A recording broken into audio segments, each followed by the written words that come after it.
Open Your Eyes is brought to you by the Belize Bank. Our country, your bank.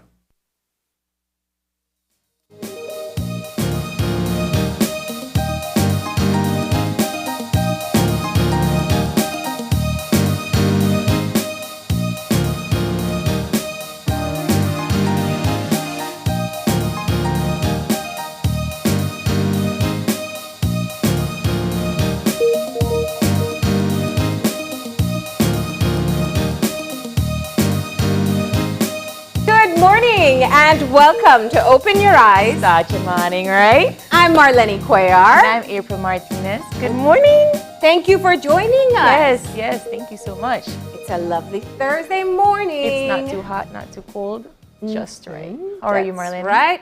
Doing good. Yeah. Of course, there is so much happening. My feelers are all outside of Belize at this moment. We're just talking about the election in Barbados. And I woke up, and the first thing I did was jump online to see what was happening. Yeah. And big news. Once again, Prime Minister Mia Mottley was re-elected in Barbados. She and her party, the Barbados Labour Party. I think that it didn't matter what would have happened. She would have won. I'm biased in that, right? Because she is not just for her people, but I feel like worldwide she's seen as this leader that led her entire country out of a complete independent nation. They're completely lost ties with the United Kingdom. Yeah. In fact, she called the snap election. Their election was supposed to be in a year's time, I think. She called the snap election in December, right after the ceremony where they officially became a republic. And also, notably, for those of us who are into pop culture, made Rihanna gave her an official title as well. But yeah, the big news is that she and her party won all 30 seats. I don't think it's 30-0. Yeah, I don't think it's That's surprising. a blowout. It's not surprising at all. I think that we're in a new era and people are looking at that kind of leadership to see how they can get to that place where they no longer have to have that ties to their colonial past. I mean, you still have to know it, but just the fact that she's able to say, you know what, we are independent enough to just have complete control of our own economy, of our own military, of everything, and just become a republic. I think it's cool. So definitely history making once again. She was the first female prime minister. She led the country into being a republic, and now she's secured a second term with an astonishing win. One of the things I find interesting, though, is where I see, and my question, which I guess will be answered at some later point where we'll just see with time, is whether there's a lot more interest in regional politics. I know locally, and especially with younger people, a lot of people can tell you about Mia Mottley, could tell you what she's doing, what she said. And I guess the question I have is it centered on her because she's so dynamic? Or is this kind of a change where we are looking beyond just US politics and UK politics and seeing just within our region what's going on? I think she made a shoe-in when she was at the COP.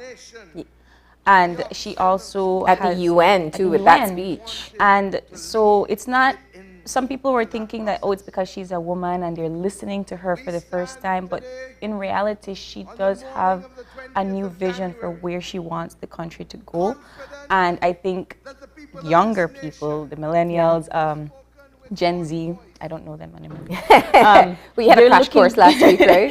Yeah, they're looking to that kind of leadership because we're in this era in the middle where we're seeing climate change, where we're seeing another depression, where we're seeing the economy collapse and emerge and collapse all at once.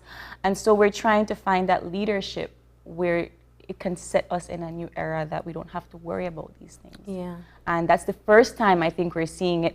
And besides, I'm really tired of hearing man talk on TV. It's really nice and refreshing to see a lovely woman on TV talk about politics, talk about economics, and not be shut down for her point of view. Yeah. So I'm biased, but that's okay. And well, yeah, you claim it. So, but it's also, I think it's how she speaks of Barbados and the Caribbean in the global scene. Yeah. I know that resonates for us. It's kind of saying the unsaid. She belled the cat, as we say in Belize. This is the situation that we're facing.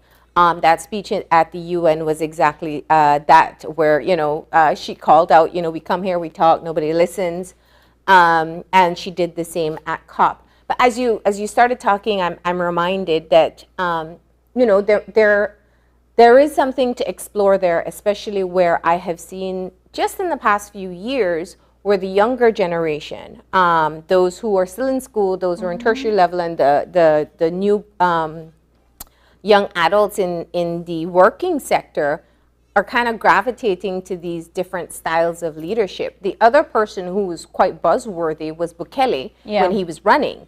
Young and a very different type of campaign that he was pushing at that time. I also have to commend the Prime Minister in New Zealand as well. She's also one. Yeah. We have all of these new, I guess, quote unquote, radical leaders in politics, and this new generation is gravitating towards that. So I'm excited to see what she's going to do. Indicative, I think, of what the expectations are for the young voters who are coming up. And I think that will encourage younger generations to vote, because even though there's a large buzz on social media with talking about politics and so forth, we still are one of the lowest populations worldwide to actually go out and vote. There's still that older generation that goes out to vote more than us. So it'd be good to see. Yeah, but that is a big buzz this morning. The re-election of Prime Minister Mia Mottley. And her entire team. She gave a dynamic speech at like 1 o'clock this morning. And but if we use that as a jumping point, yesterday there was an issue I know that everyone has been talking about, and unfortunately there's just not enough information to say exactly what happened. And that of course has to do with the leader of the opposition, Honorable Patrick Faber, and what seems to be a domestic issue with him and his fiancée. We received word that in fact his fiancée, Dr. Arnold, was at the Queen Street Police Station, supposedly filing a report. But by the time we wrapped up the newscast and our last checks last night, there was no official word as to whether a report had been made. We did reach out to him. He hasn't responded, so I'm guessing we're going to get more clarification on it. But the speculation and the buzz and the rumor mill around it was very active yesterday. I mean, we always see these kinds of news, and we always see these kinds of incidents in smaller areas close to home and so forth. But it's always disappointing when you see these kinds of headlines in people that are supposed to set an example. And regardless of what the news is or the story is, being in that kind of spotlight does not serve well for him as a leader of the opposition. And it says a lot about who he is as a person, and maybe what that political party would be able to tolerate, because now he does have to make a statement. He does have to. Well, whether there are no rules, but one would hope. One would hope, because regardless of what you are doing in your home, and yes, you are entitled to privacy as a person in the public eye, you are entitled to privacy, but these issues affect everybody. This is something that you and I can talk about as regular folks. This is something that everybody at home can probably relate to. So when you see somebody in the public eye having to talk about these or a part or accused of these kinds of situations, I think as the leader of the opposition, you do owe your public some sort of explanation. And that's one element, I think, in being able to tell people what's going on, but also, the political implications here are heavy. let's recall that the last time there was a documented domestic incident involving the leader of the opposition, where it was caught on video, and it was, you know, spreading all over. People saw it. People, you know, were really upset over it. He did, in fact, make a statement. He'd spoken about going to therapy to kind of address some of his issues. And that was the time where there was a change in the leader of the opposition, where Honorable Shine Barrow was able to secure that position, albeit very short. They were able to, they kind of shifted that situation back quickly.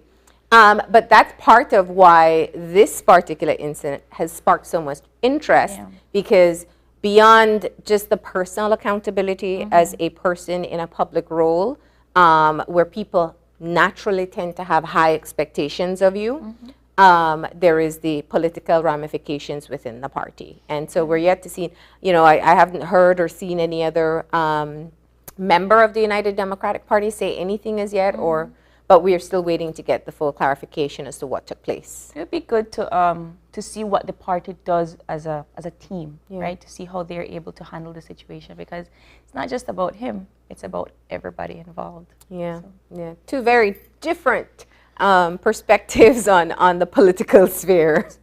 Again, I'm biased, right? But you see, you're pushing for that female prime minister, right? We've never had one, and we've never even had a female run for prime minister before. We've only had them run for the ministerial positions, and it would be nice to have a female up there, not just because she's a female, but she has to also have like good ideas to secure certain policies, right? But, you know, there's a young girl out there that thinks she can run for prime minister. That would be great to see. Yeah, you know, we've interviewed quite a few here, and I always remember, you know, we did this high school forum once, and I remember a few of the young girls spoke about being leaders in politics, and one particular who said, you know, that's what she's going to do. She's going to be the prime minister of Belize, and I do hope that that happens. I think the wider conversation, though, is talking about what it takes for women who have been in politics. Actually, Amory Williams just recently wrote a book about this, and it's not easy. No. You know, the stories we've been told, it's the internal party dynamics, and then it's also how the public has different expectations of women in political posts as well. Yeah. And that's a whole other conversation that has to be deconstructed. But it can very often let some very good women who could be leaders shy away from trying to run for those posts. The good news is that it's not impossible, and we have so many examples outside of Belize to show that you can do it. We live in a different society, a very confused, controversial society where one part is liberal and one part is very conservative. But the case is we're still in this thing where women should be seen and not heard. And unfortunately, I mean, we're in the 21st century, people. It's 2022. Yeah. But we have yet to see how women would be able to break away from that status quo of not being able to run for politics. I mean, two things you said there. One, I still think our political parties have shifted away from having solid ideologies about what their parties represent. But beyond that, you know, that's another issue. But I also think that for us, the people who say, why don't we see leaders, female leaders in politics, we have to ask ourselves that question, because we are the voters. We're the ones who ask the questions and make the judgments and cast the aspersions and spread information that is totally irrelevant to somebody's capacity as a leader. So it goes both ways. It's kind of having women who are strong enough to put themselves forward, but it's also what we as the public allow in one gender and not in the other. But I like what you said about that, because regardless of the gender, the public forgets very often that they are the ones in control. And we are the public. We are the ones that vote them in. We're the ones that create the rules. And for some reason, somewhere along, after after the voting is over, after the parties have won, after everybody has been elected, we tend to not be included or involved in the policy making anymore. And don't forget that you put them there. They're your public servants. They're there to please you and what you need as a people. So let's not forget that people in general have that power for any policy that the persons in charge create. You are the ones that put them there. You could easily take them right back out if they're not doing what you need them to do for you as a community, right? Mm-hmm. So that is just, we shifted quite a bit right? to women in politics, but there's so much going on. You know, I think that we're still talking about the situation of Omicron. Yesterday we had the Prime Minister on the show, covered quite a bit of what's going on. I think there are some of the things that we're looking forward to. It seems that the border reopening is still a go. Although he does say that he is still waiting to consult with the medical team and see what their advice is given the wave. Yesterday, the Ministry of Health confirmed. I mean, it's good to have official confirmation that we do have Omicron here. The gene sequencing results came out. And that they are expecting that we're heading into the peak of the wave. So we should see, according to the epidemiology, information, and that's where they're going to predict what the wave will look like, we should be seeing a continued increase and then a sharp decline. Sharp decline doesn't mean zero, but a lot less suddenly. I mean, anything is better than 1,000, right? I think yesterday was over 1,000 again, and I was just saying last week that we finally got it under, and now we're back over 1,000. And well, I'm not sure about the public facilities in Belize City, but in Belmopan, it's been a very open space, and you get tested in the parking lot, and then you get the vaccine in the building of the Civic Center in Belmopan. And when you are an outsider looking to the space, there are no lines to get the vaccine, and then there are just these giant lines to get tested. And even though they're standing 6 feet and everything, you never know. And I said to myself, if they would only follow the laws to avoid getting tested, just like how they follow the laws of getting tested 6 feet apart, wear their mask and so forth, you wouldn't have to go in and go through that. And then there are no lines for vaccination, there are no lines for booster, and I'm just not understanding how people are not seeing that equivalence and how horrible that is. Well, I mean, I yesterday, I asked the Prime Minister about it, because for me, I think, okay, the strategy employed has worked in getting a little less than 50% of the population fully vaccinated. Clearly, it did not work on the remainder. We do know that vaccination is important. At this point, it's not to prevent you from getting COVID, but what it does is reduce your risk of severe infection. Who doesn't want that, right? It's like your flu shot. Safety measure. You get your flu shot so you don't get a really, really bad flu. And so, it still is important that people get vaccinated.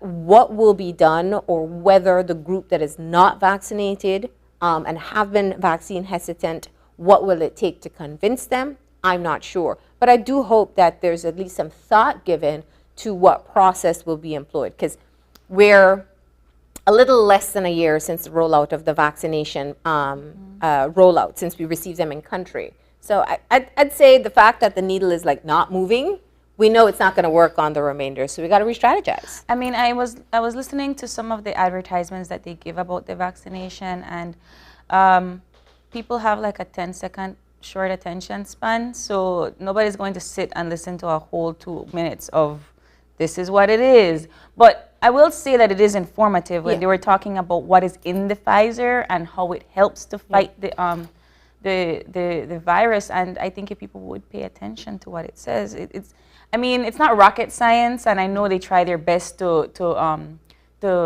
give the basics, but I don't know. I feel like we need to talk about it more, and I know everybody's tired of talking about it. I know we're over it, right? But we have to continue talking about it because our cases are not going down. They're not.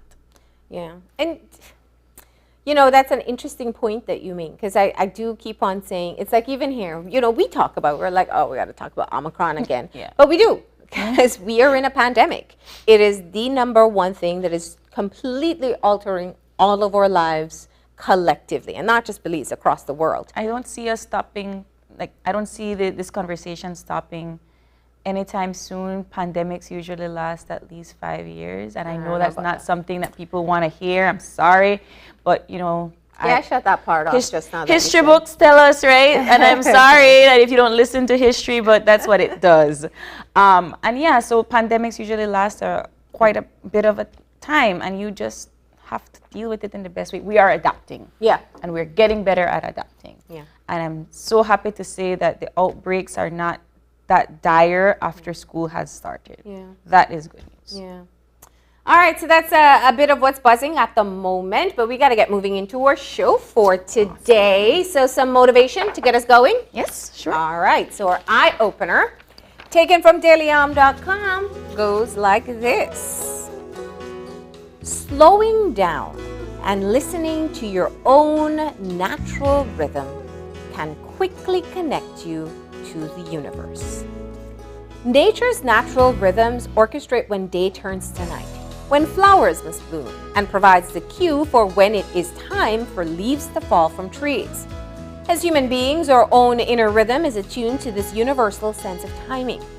Guided by the rising and setting of the sun, changes in temperature, and our own internal rhythm, we know when it is time to sleep, eat, or be active.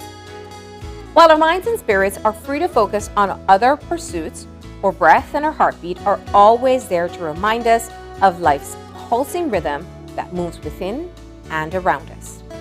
Moving to this rhythm, we know when it is time to stop working and when to rest. Pushing our bodies to work beyond their natural rhythm diminishes our ability to renew and recharge. A feeling much like jet lag lets us know that we've overridden our own natural rhythm. When we feel the frantic calls of all we want to accomplish impelling us to move faster than is natural for us, we may want to breathe deeply instead and look at nature moving to its own organic timing. A walk in nature can also let us reattune to her organic rhythm, while allowing us to move back in time with our own. When we move to our natural rhythm, we can achieve all we need to do with less effort. This reminds me of the one that we were talking about with the routine and making sure that you are happy and content with your routine. I like this. It makes you, it feels like as a person you are given a centered purpose. Mm-hmm. And once you're able to understand and attain that purpose, life gets better. That's how I You sound so zen. I am zen.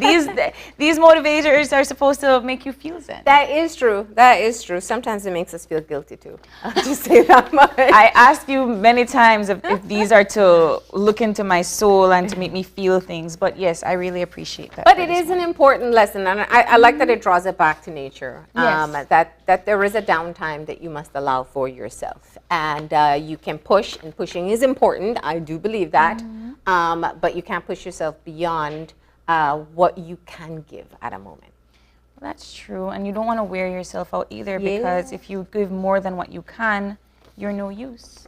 Yeah, or good friend Jenny Lovell always says, you know, if the cup is empty, what are you going to give? Yep. All right. So that is the eye-opener for this morning, and now it's time to find out about our weather. We have Catherine Cumberbatch on the line. Good morning. Good morning. Good morning, Marlene and April. Good morning. How are you today? I am doing fine. I'm doing okay. I'm not going to complain. I will be here to give you all the weather report. Okay, so tell us what we can expect. Hello? Yes, tell us what we can expect. Okay, for today, Marlene and April, we could expect generally fair weather to prevail. We have an easterly airflow dominating our weather right now, and all we can expect from that is some isolated showers for today. The high temperatures today, as you know, we are warming up back again. High temperatures along the coast will be 85 degrees Fahrenheit, inland 88, and in the mountains it will be 75 tonight. Skies will be partly cloudy and low temperatures will drop to 72 along the coast, 68 inland, and 64 in the higher elevations. As I said, showers will be isolated. The winds will be coming out of the east at 5 to 15 knots, and the sea state will be light sharp. The outlook for Friday and Friday night is for cloudy spells, and we should expect a few showers to develop mainly along coastal areas. And the good news is that by weekend we will be having another cold front coming close to us, and that will cause our winds to back up to the northwest. So on Saturday, Sunday, into Monday, we could expect that early morning cool temperatures because we will be under a northwesterly flow. I know that is Marlene type of weather. That's right. I'm grinning from ear to ear. A high of 78 on Sunday. That's the current forecast. For Sunday, from Saturday, you'll be feeling the northwesterly morning flow, which will be giving you those cool temperatures on Saturday, Sunday, right into Monday, and then we warm up back again. All right, perfectly timed so for the rest the of the week, we expect warm temperatures and mostly showers. I said, if any, would be isolated, but by weekend, expect some cooler temperatures. Nice. Wow. All right. Well, Catherine, thank you so much for that update. We appreciate it. You're welcome, guys. Have a great day. Stay safe. All right. Wow. Yeah, I'm good with that. The other day we woke up and the temperature was 59 degrees. Oh, I'm sorry, you're inland. You get the lower end. So when you're there like happy, I'm sitting there just, it's going to be just a thicker blanket. That's all. I got toe socks now. All right. Well, let's get moving into our show for today. So yes, we're going to have a packed show this morning. I'm very, very excited. Marlene said I have to speak in Spanish. We're going to see if that's true. For this morning, we're going to have the Foreign Minister of Costa Rica, who is here, and I guess it's all in the breaking news. He's here for a 2-day visit in Belize, and he's already met with the Minister of Foreign Affairs, Eamon Courtney, and he's going to be here to talk about the partnerships that are already happening between Belize and Costa Rica and how they're going to expand on those bilateral relations. That's right. The second part of the show, we are going to be having representatives of the Ministry of Natural Resources. So there is a compulsory land registration. So you have to be able to register your property. And they're going to talk to us about the process as to how to do so. They also have what they're calling a land mobile. They've been moving around, assisting people in applying for a piece of land. So they're going to tell us about the upcoming land mobiles that they do have. All right, and then our final conversation, we're going to have the Belize Pantheon Fantastic, who is going to be sharing information about their new writing storybook about this sleeping giant. It's supposed to be a mythological book, so I'm very excited to see what they're going to say about that. Yeah, it's a really cool initiative, a competition. Yes. So artists and writers, tune in because you want to know how you can participate in making the legend of the sleeping giant come to life. You might? I might participate. All right, well, let's see. You may have a competitive edge because you get to talk to them. All right, we're going to go ahead and take that break, but we got a birthday shout out. Okay, right. So happy birthday to Winston Wagner from all of us here at Channel 5. We hope that you have a wonderful birthday today and sending you lots of love and blessings on your birthday. All right, so we'll take that break, and when we come back, we'll be talking about Belize-Costa Rica relations. So please stay tuned.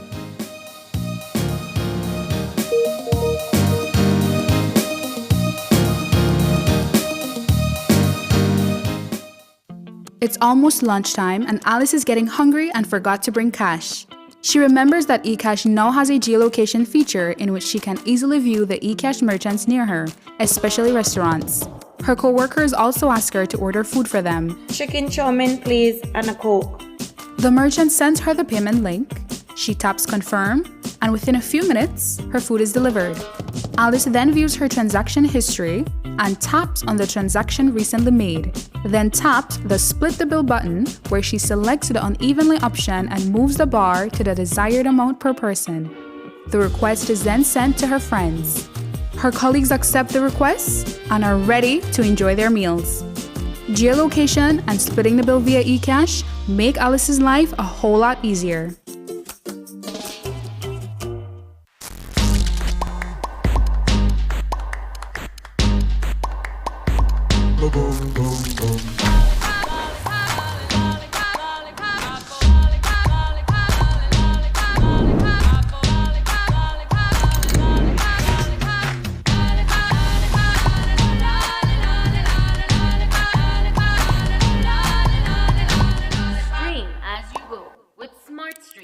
Video on demand.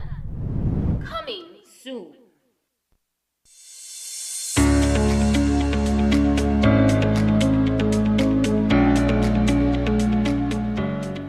Child Development Foundation, or CDF as we are popularly known, has been partnering with Social Security Board since 2015.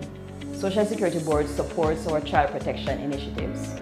They support us to build capacity for teachers and parents to identify the indicators of abuse. In particular, they support our counseling center so that we can provide trauma-focused counseling therapy to children who have been abused. Social Security has also supported our prevention program, the Rise Girls program, to help us to equip young women who are in primary and secondary school to understand more about adolescent development and also to build good self-esteem and to build safe social networks.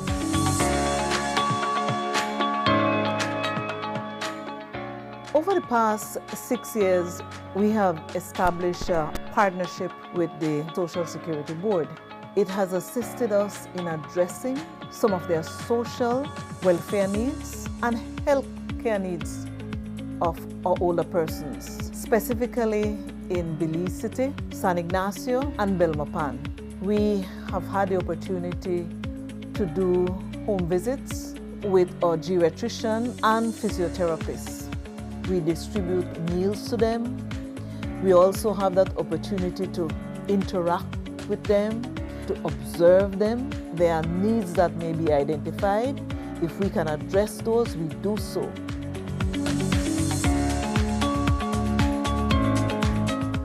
Social Security has been one of our biggest donors throughout the years, and the services that they provide to us is basically financial, and it helps with a lot of things here at the center like bills and groceries.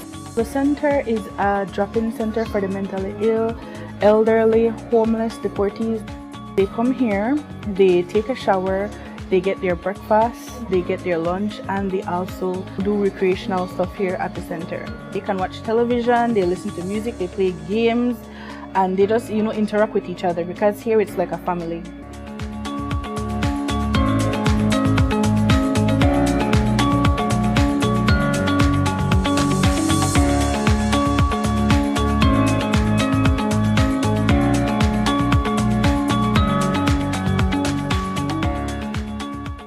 When someone you love becomes a memory, the memory becomes a treasure.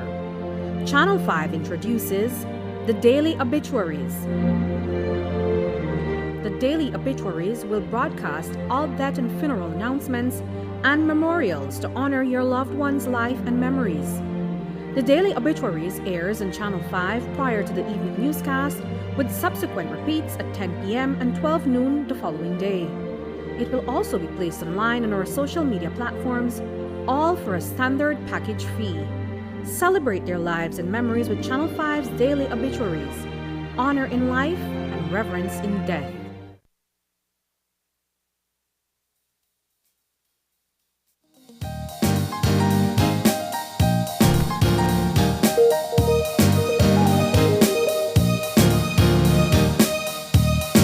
And we are back with our first conversation for this morning. We have in Zoom, unfortunately, not in studio, but in Zoom, we have His Excellency Rodolfo Solano Quiroz, who is the Minister of Foreign Affairs and Worship of the Republic of Costa Rica. Good morning.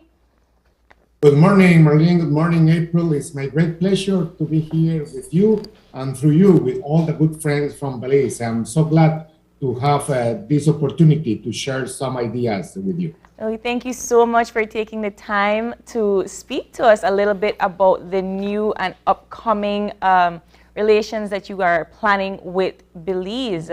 How has your stay been so far? I know it's a short 2-day stay, but how has it been so far?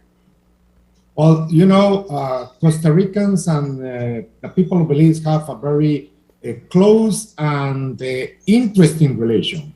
We share a lot of common values, democracy, human rights, respect for environment. But the most important, both people look for a better future. And we are agreed that in the context of the pandemic and the process of the recovery of our economies, cooperation and solidarity are key issues. So my visit to Belize, that is not the first, is the 5th visit I have the opportunity to come to Belize. And let me tell you honestly, next time I will try to come here, but one-way ticket, because when I'm here, I honestly, I feel at home. Belize and Costa Rica have two common colors, the green and the blue, the oceans, the forests. So the discussions we had yesterday and we are going to continue today are in the same line, how to strengthen our bilateral relations, looking for the best of our people, looking to the future. Okay, so yesterday you sat with Minister of Foreign Affairs, Eamon Courtney, to discuss some of the upcoming diplomatic relations that we're going to have with Costa Rica and Belize. Can you explain a little bit more about how that conversation went and what we as the public can kind of know a little bit about what we're expecting to see in the near future? Sure. First, let me tell you that there is also a special connection between my President Carlos Alvarado and your Prime Minister Briceño.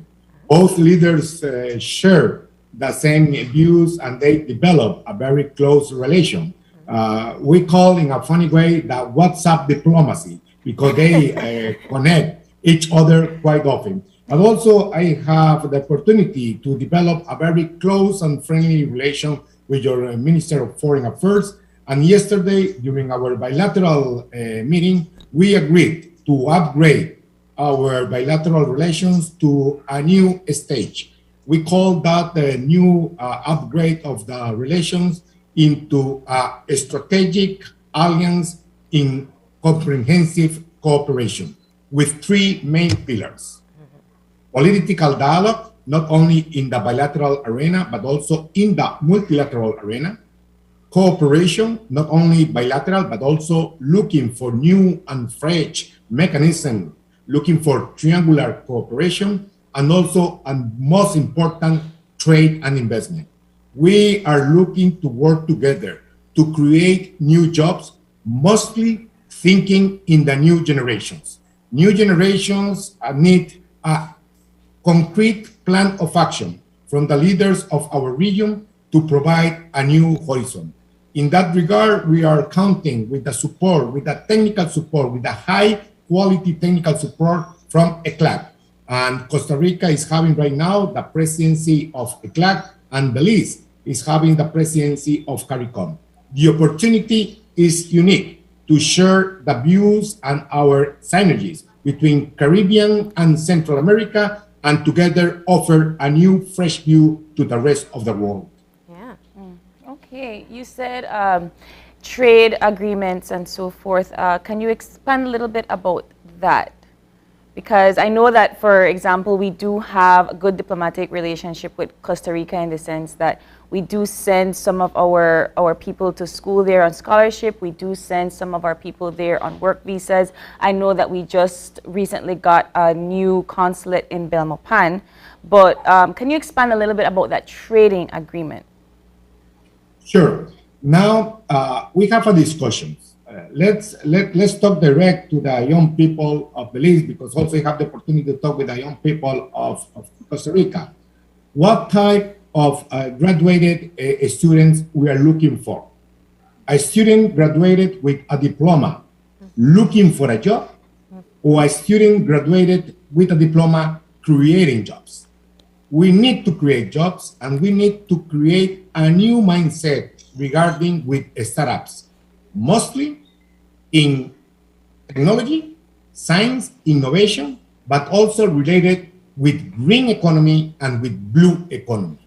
And we can share, Belize and Costa Rica, that conservation is not enemy of create jobs and economic growth. We can share to the world that having a strong foreign policy regarding with conservation and protection of the environment is the best invest for a growth economy in the future. And I think we are having an opportunity with new markets, not only in United States, but also Canada, Mexico, European Union, under this new platform that we call nearshoring, where international companies are looking for high qualified human talent. And we need to continue working in technical, vocational, dual training programs for our young people, but also with universities, with scholarships to share our best experiences. Pandemic show us that the crisis is an opportunity. And also when we have an opportunity, action is needed. And we are ready to take concrete actions. That's the reason of my visit here, to work together with the government of Belize and the people of Belize. Yeah. And I wanna tap right into that there. You have a meeting, I believe today, with the University of Belize, exploring a relationship there. Is this perhaps one of the areas that you would like to see a shared relationship, looking at the instructional aspects of using technology? Right. Academic diplomacy, cultural diplomacy are fundamental to strengthen bonds. In the case of Costa Rica, we have several research and academic institutions related with smart agriculture, also with oceans. And you have here this amazing center that you call 5C, related with climate change. We need to concentrate efforts. And also, we need to change the model. We are looking for solutions. If we are doing the same actions, we are going to receive the same results. And we need to change our mindset in the box.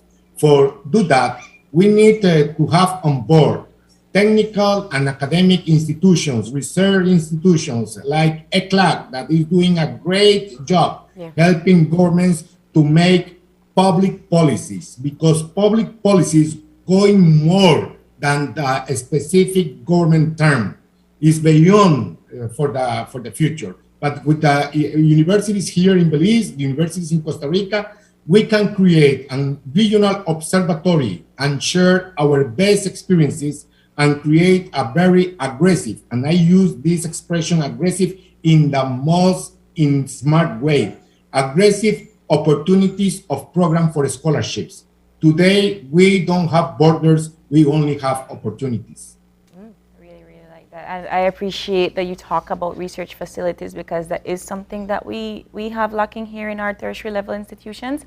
What do you think about that exchange program that I hope would occur between the universities in Belize and the universities in Costa Rica? Well, already we have a very well-known international university called EARTH, focusing in agriculture. We have a cooperation program with Belize, and we are looking for increase that. At the same time, we need to try a triangular cooperation initiative where a third party, a third country, can support the financing of a very permanent program in smart agriculture. Also, how can we handle in a more smart way all our resources in the oceans?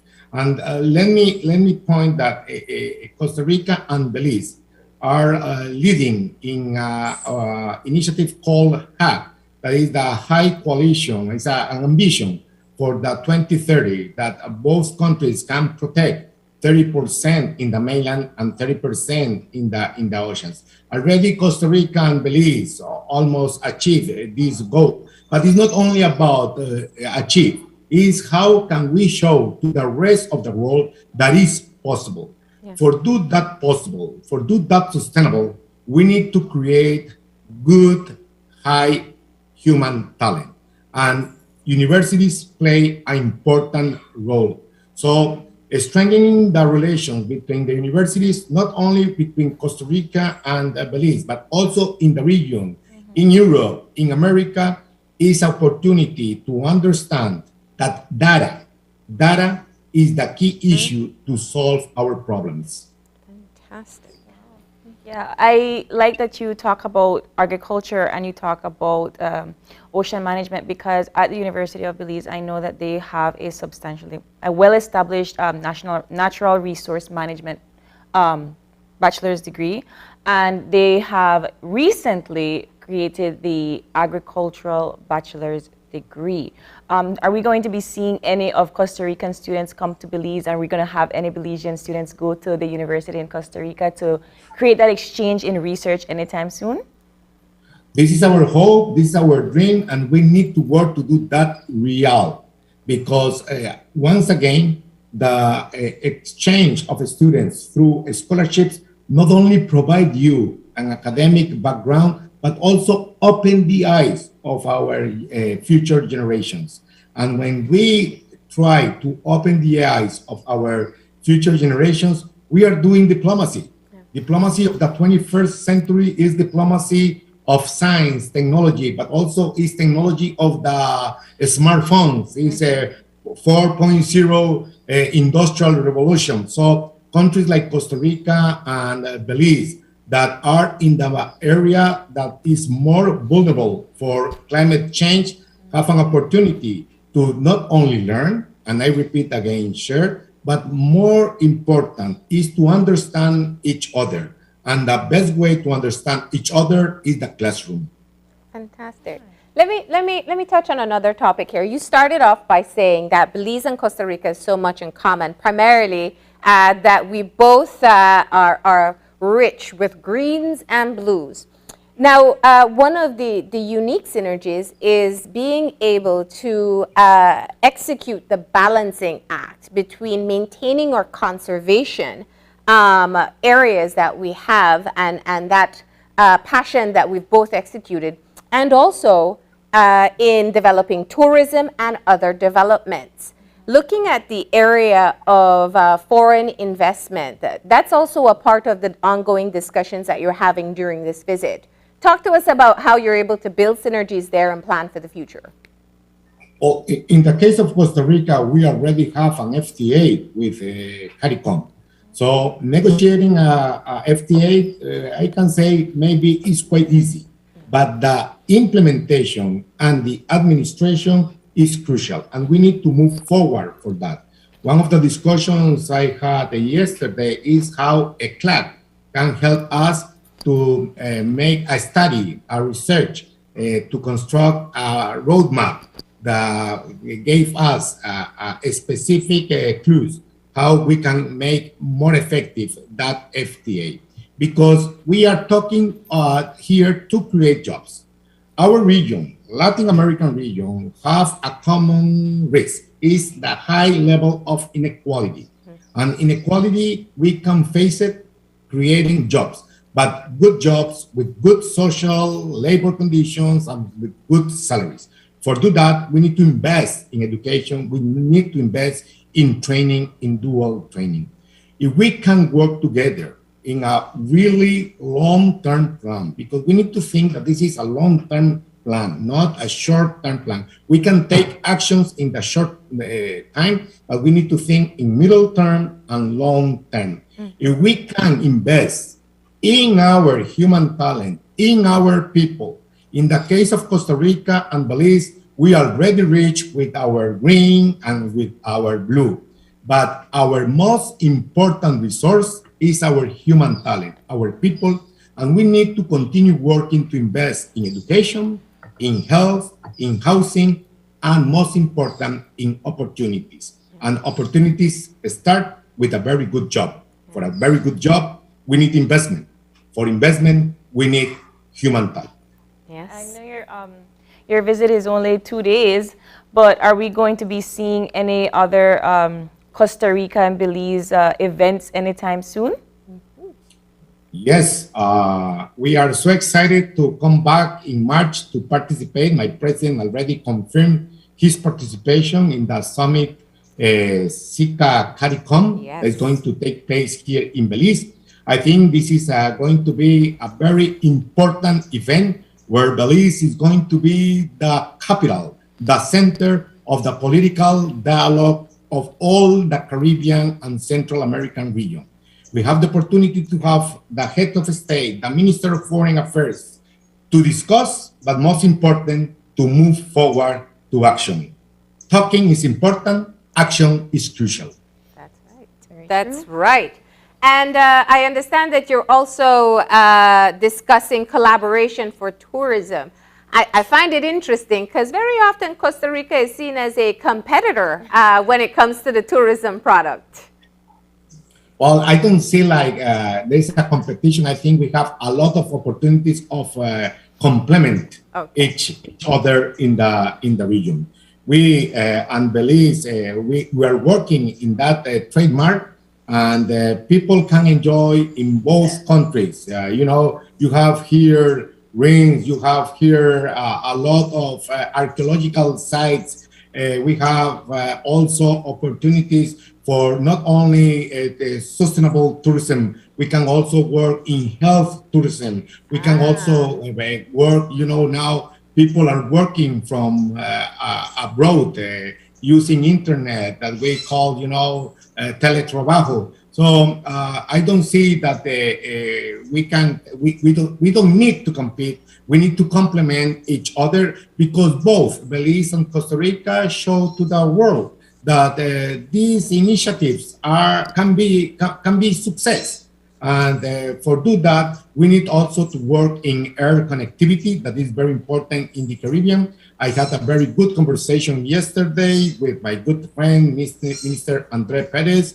from Blue Economy. That this is a concept that called my attention very deep, and also he's in charge of civil aviation. So connectivity is not only for tourism. One job in the air industry create 3 indirect jobs. So it's a very great opportunity to increase our airlines activities in the region, because we need circle tourism, because people are looking for different options, and Belize and Costa Rica offer a unique and delicious menu in tourism. Oh, that is beautifully said.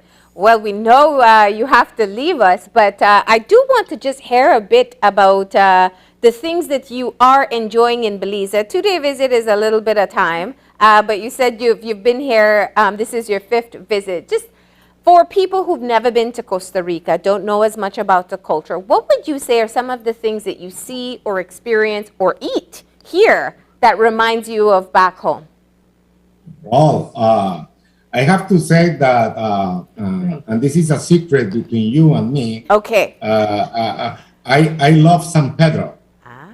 And I don't want to say the name of the place because maybe for commercial purposes, but the best fish, the best beans I had is in San Pedro. So being there with the delicious beer of Belize is a unique experience that I'm looking forward once I finish my duty as Minister of Foreign Affairs. Once I finish my duty, I am booking my ticket to come back here. Give us a call. I'll take you to a better place than San Pedro, I promise. There's a lot more to see. I know. I need to take out my tie and put my shorts to come back here. And learn the punta. That's critical. Totally. But after that, I can talk more freely with you. Okay. But, you know, it has been wonderful to hear from you directly and to understand a bit of what you've been doing and what the plans are. One of the key portions that I hear from you is that we've always talked for many years about how Belize can be that bridge between Central America and the Caribbean. And from what you're saying, this is kind of the groundwork going in to really solidify that. Yes. Well, thank you so much for this opportunity. I'm so glad to share some ideas with your audience. And I just want to finish saying some words I had the opportunity to share with my friends here during a meeting yesterday. Sí. The people of Belize and the people of Costa Rica we are VIP people, not very important people. We are people with vision, with illusion, and with passion. If we have that every day in the morning in our breakfast, our future is bright. Perfect. Bless you. All right. Thank you so much. We appreciate it, and best of luck with the rest of your visit. Thank you. Thank you. And with that, we are going to take a short break. And when we come back, we are going to be having in studio the Ministry of Natural Resources, who is going to be explaining to us the process of land registration and the Land Mobile project, right? So they're going to be here with us in studio after this break. So stick around for that conversation.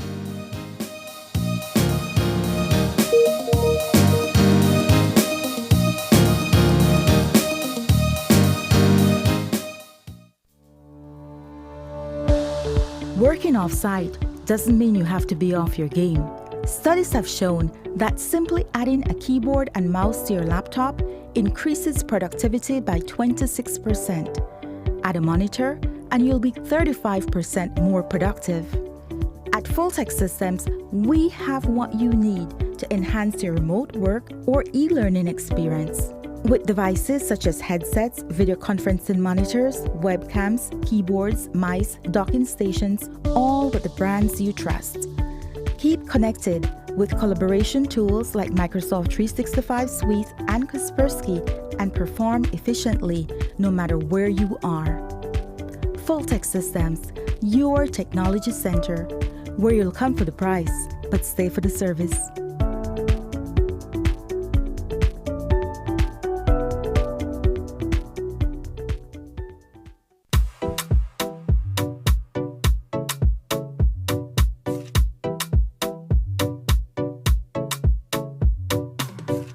No make no sense at all. No kind of sense. That Belize video when I have that sign up there in China for. That not in your Chinese at all, that in Spanish. You understand what it said then? Yeah. It said wear your face mask properly, cover your nose and your mouth. Will help prevent the spread of COVID to others. Together we could make Belize safe. Wear your mask properly over your mouth and nose to protect yourself and others. Together we can keep Belize COVID-19 safe.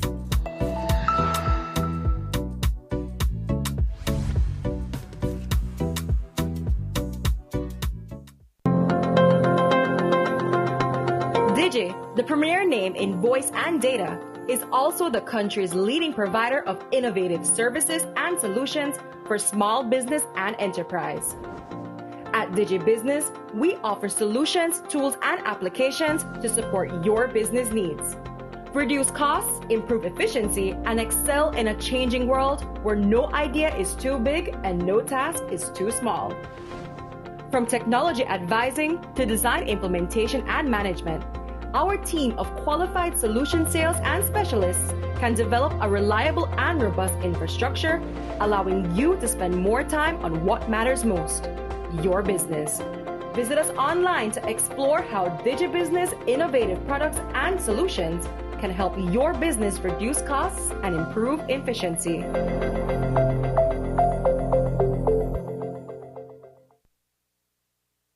Whether you're at home, on the road, at work, or at school, if you see news happening or suspect that something might be up, call or text the Channel 5 News Belize tip line at 672-5555.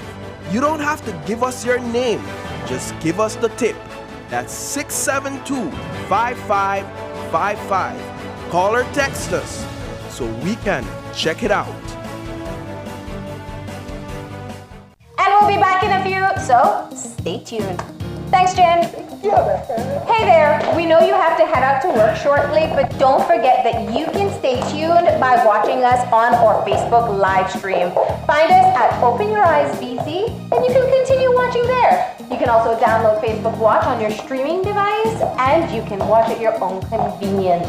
And for all the behind-the-scenes fun, follow us on Instagram at OYE Belize. So, find us and follow us today.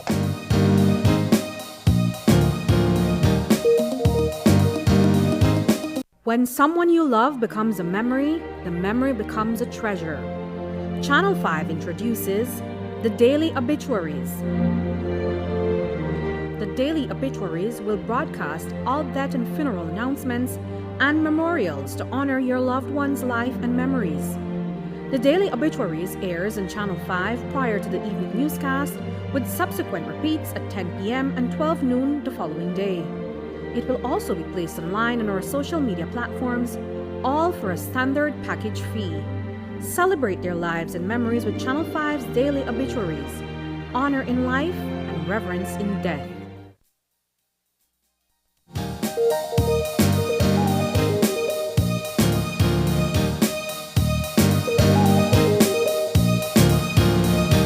And we're back, and we're moving into a second conversation for today. It's one of those conversations I know people always have a lot of questions. Yes. We're talking about land ownership, more specifically, the fact that you do need to register your land with the Ministry of Natural Resources. So with us this morning, we have Nicola Cho, who is a Senior Crown Counsel in the Ministry of Natural Resources. And we have Patricia Roberto Blackett, who is the Registrar of Lands at the Land Registry in the Ministry of Natural Resources. Good morning. Good morning to you as well. Thank you, the mobile has come to Channel 5. Yes, right? it's here. But we do appreciate you being here this morning. And thanks as well for having us. Yeah. So there is an ongoing process that is taking place. I don't know how much people know, but it is compulsory for you to register your land. And you are trying to get people to understand what that process is if they've never done it before or haven't done it in a long time, right? Mm-hmm. So let's just talk about that. How much land in Belize is unregistered? Okay, well, I guess we could maybe start with what we mean by compulsory registration. Yes. Mm-hmm. So since 1977, Belize adopted this system that we call compulsory land registration. What happens is that it's an improvement over what we had in place before and what we still have. It's a system of land titling that makes land transactions easier, helps to make land transactions easier. And it does this basically with 4 components. And so we have our land system in Belize, it's like at least 4 systems we have. Ideally, we would want to have the whole of Belize as compulsory registration, but we haven't reached there yet. So when you ask the question, how much land unregistered in Belize, we have Corozal and Orange Walk completely under the system, and then all the other districts have portions. We brought a map. I don't know if you can. Yeah, they're going to show it. Yeah. So everything else outside compulsory registration areas would be unregistered land, or there is some voluntary registration under our old system. Okay. So compulsory land registration is a newer system we have. Ideally, we want all of Belize to be under that system, but we haven't reached there yet. So what makes the system different from the others? Like I said, there are basically 4 elements that makes transacting with lands easier. Each parcel of land has a unique identity, a number that only that piece of land has, and it's represented on a map. And you can find who owns the land and any other interest in the land on one single document. We also brought examples which might help the viewers to understand.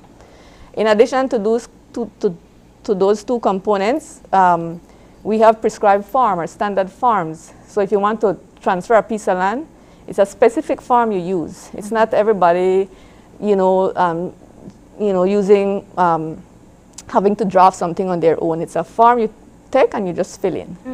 And then the 4th thing that makes it helps to make land transactions easier is that the system guarantees title. So it says whoever is registered on the land register is proof of who is the owner.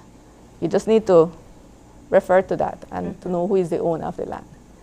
And you would have to understand the older system to realize, why this is simplifying why this is now. better. Yes. Yeah. Yeah. So it's not new to Belize. It's been here from 1977.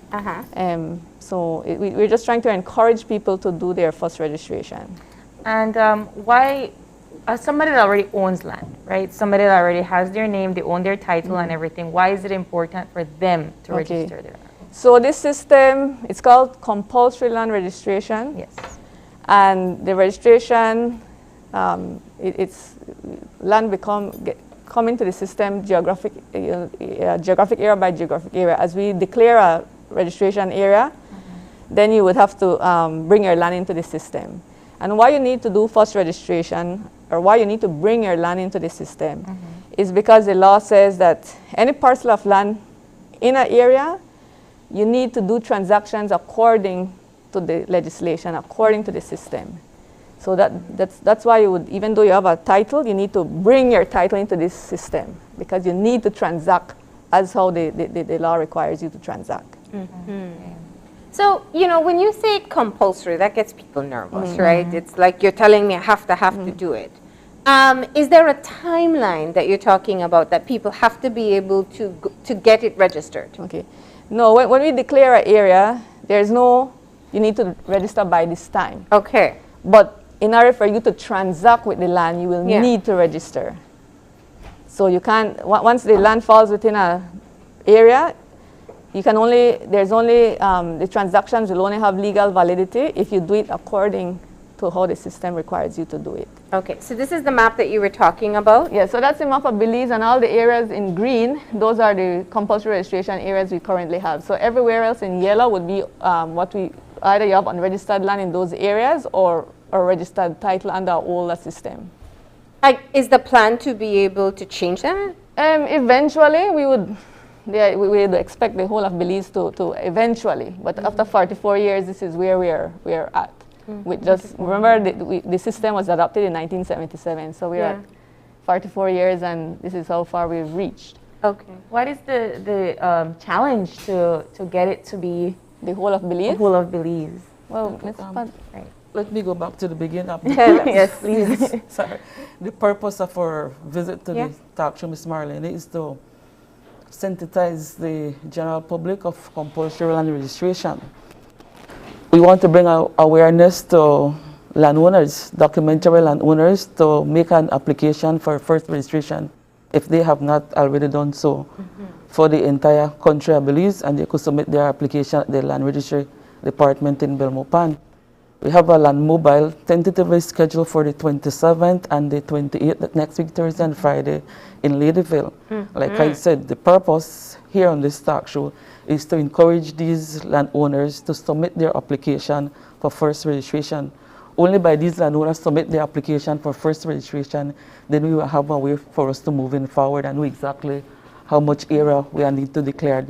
Like under the Register Land Act, the Registrar of Land is, and the Minister, tasked with the onus, the duties, and the responsibility to declare certain area compulsory registration. But before we declare these area compulsory registration, we'd like to, the general public then, documentary landowner, to come in and submit their application so that we can get everyone onto the system before we go to another area. Okay. So when you talk about the process itself, I know you were outlining some of the forms that are necessary. Let's talk about what people should expect when they choose to come in, or if they choose to contact the ministry to proceed with the registration. The first registration. Okay. Yeah, the first registration. So like what Ms. Patricia says, the idea is, so there will be a land mobile in Ladyville, and the registry wants to encourage persons in the Ladyville Lords Bank registration section and the Vista Del Mar registration section to make use of the mobile and come there to lodge your application for first registration. Only that registry application they will be dealing with on the mobile. So that's Ladyville Lords Bank in the yellow and Vista Del Mar in the purple. So the outline is more or less the boundaries of those registration sections. So if you're once you live in that area. Yes, once you own land in that area, yes. This is from the Haluva Bridge to the Boom Cutoff. So any landowner who have documentary title can submit their claims for first registration. Either through an attorney or they can do it themselves. But like I said, the mobile will be in Ladyville, so the landowner can take advantage of that opportunity and present their application there. I like that you said the owner of the land and not necessarily the person that lives there, because a lot of people own land that don't necessarily live in the same area. Yeah, so it's ownership. You're registering your ownership. Yeah. Yes. Okay. And if they don't reside in this area, or if they don't live in Belize, how are they able to? Well, remember, for the mobile, well, if you're able to come to the mobile, you come. If otherwise, you would just have to lodge your application at the registry in Belmopan. Okay, and can you do that online? No, ma'am. No, so somebody has to personally come in and... Yes. Okay. Yeah. So in terms of the requirement, well, Ms. Patricia? Well, in terms of the requirement, of course, the person have to have their documentary title, and they need to visit the mapping section for them to identify that parcel. Like what legal counsel was saying, like each registration section, we have a unique number. One lot number will correspond to a parcel number. So no one else will have that parcel number. Not, yeah. So once you register, you, Miss Marlene, if like say Vista de Mar parcel 17, no one else will have parcel 17. If anyone else make a claim for that same parcel, then right away that will hit a red flag for us at the department. You need to execute 2 RL19 form, first registration form. These forms are online, or you guys can get the form while we at the mobile, or get the form in person at the Lands Department in Belmopan, Land Registry. You need to have a land tax statement. Doesn't necessarily have to be a zero balance statement. You need to have the landowner. So in other words, you may owe something, you still could bring it. Yes, because they have 2 accounts. Because they might be scared to come in if they know they owe. No, they owe. The reason why we ask for that is, like I said, you have one old account, and then under the new system, you get one new account. So we need to merge both accounts. So we ask for you guys to present the land tax statement. Necessarily have to be a zero balance.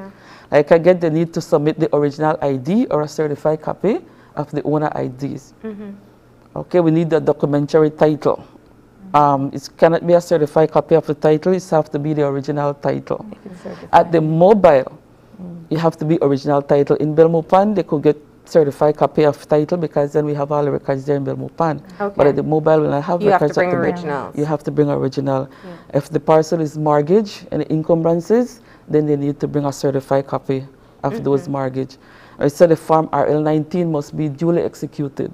What we mean duly executed, that on the registration form, you have to have in the registration section, parcel number, the block number, have to have in applicant name and address, just like how it's appear on the old title. We are not changing anything. We're just moving from an old system to a new system. So if on the old title you have an address that you no longer reside, you still have to put back that address on that first registration form. They have provision after that where you can do a rectification of the register and present your proof, and then you can correct. But like I said, first registration, we're not changing anything. We're just converting from an old system to a new system. You want to get them in the system. Yes, ma'am. Now, I imagine long term, this is a part of a process to circumvent challenges we've seen in the past where different people have claim on one piece of land in the country. It's one of those unfortunate situations that we've seen many times before. So when you do have people who have registered their property, there at least is a system in place to validate. Yes. Yes. Yeah, so that's one reason to do first registration. It protects your title because, like I said, this new system guarantees title. It says who is on the register is the owner of the land. So if you own land, you either have a minister's grant, you have a deed of conveyance or deed of assent or deed of indenture. The deeds come by different names, but you have a deed.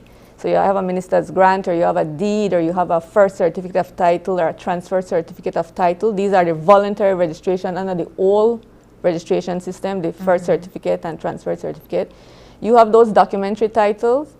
You want to secure, protect your interests, then you will bring that title into this new system because whoever is on the register is, the law says, is the owner of the land. So you want to protect your interests, you bring it into the system. Additionally, because like I said, once a piece of land falls in a registration area, compulsory registration area, you must deal with it according to the law. So you must use these prescribed forms and you must register that transaction. You don't want to wait when you want to borrow money from the bank that you need to do the first registration because you want the money now. And the first registration takes a process. It's not as you lodge it when you come to the land mobile, you lodge it and we'll issue you a title. No, there's a process. The registry has to vet those documents. We have to publicize the application for first registration. And after the registrar maybe could mention, you know, estimated length of time, then your new title will be ready. So you don't want to wait last minute when you want to do a transaction to do first registration. You want that done, out of the way, and at some point in the future you might want to do some transaction with your land. Right. And I really want to ask about the people that own land but don't reside in Belize anymore. So what happens when they don't register? What happens when the land just goes, nobody's here to claim it, nobody's here to do anything with it, they don't register it? What happens to those land parcels? Well, they run a risk by not registering their land. Because once you do first registration, the reason why we have a publication is to aware the public, put the public unaware that this person is applying for ownership for this parcel of land. And the person has 31 days to respond. No one responds within that 31 days, then we issue absolute title. Like what legal counsel is saying, we guarantee title. So after you've done your due diligence. Yes, ma'am. We've done our due diligence, the reason why we publish. Yeah. So if you are the owner of a parcel of land and you reside in the US and you did not register a parcel of land, someone cannot come in and apply for that parcel of land during prescription land, prescription land possession. Wow. And so I should you clarify. lose that land. Yeah, you should clarify. It's not that if you don't register, somebody else can steal it. Steal it. Yeah. Right. Well, I think what the registrar, what the registrar is register. trying to say, besides, when we on this mobile, we will only be taking documentary title. Yes, first applications for first registration if you have a documentary title. But there's another way you can do first registration. That's because you'll be claiming, I own the land because I have prescribed the land. And what that means is the person, for the layman, I squat on this land for 12 years. And so therefore, I have become the owner of it. So when you ask the question, what can happen for an absentee landowner, it's not, we're going beyond the discussion, but because you ask it, I'll answer. You say, what happens if you don't register your land? Well, one, yes, you don't protect your documentary title, but if the absentee landowner, apart from that, if they're not taking care of their land, somebody can come and squat there. And somebody can acquire title after 12 years. And they would come in and make an application for first registration based on prescription. So it's possible, yes, that the absentee landowner might lose their land because of prescription. And that goes back to one of the things I think you mentioned earlier, that it is also a protective mechanism for you and the land. Well, even if you register your land, somebody can prescribe it. Because, like I said, prescription is you've occupied the land for 12 years. Yes. First registration with your documentary title won't protect you from squatters. What protects you from squatters is you taking care of your land, you developing your land. Yes. All right, so we got the land mobile coming up the 27th and the 28th. And we have gone through the list of things that people will need to bring. You said primarily at the mobile, you need original documents because you won't have access to the database to be able to get the files. So bring the original documents, and then if you go to Belmopan, you can have certified documents. Yes, if you don't have your original. We should say on the land mobile, there's a fee for first registration. It's just $5. Okay. And to get the certification from the mapping section, that's a cost of $10. So about $15 would be the charge. And all of that will be done at the mobile? Yes, the collection of the charge? Yeah, and the mapping? Yes, yes. They will have that service there for you to go and get the certification that this parcel number is so and so.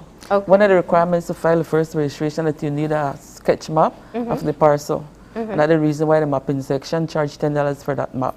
So once you present your application for first registration, we will refer you to the mapping section for them to identify. They will give the landowner a sketch, and they pay $10 for that sketch. I don't know if you have shown the image of the parcel map, so people could get an idea of what we mean unique number and what to register. Yeah. Let me just ask a question. You said earlier that the the final decision on what area will be subjected to compulsory registration, it's one that the land registry, I guess in consultation with others, make. Why is it that we are focusing in this area, Ladyville, Lords Bank, Vista Del Mar? Because that is the last registration section. Okay. That was declared. That was the last one that was Yes, declared. About a couple of years ago?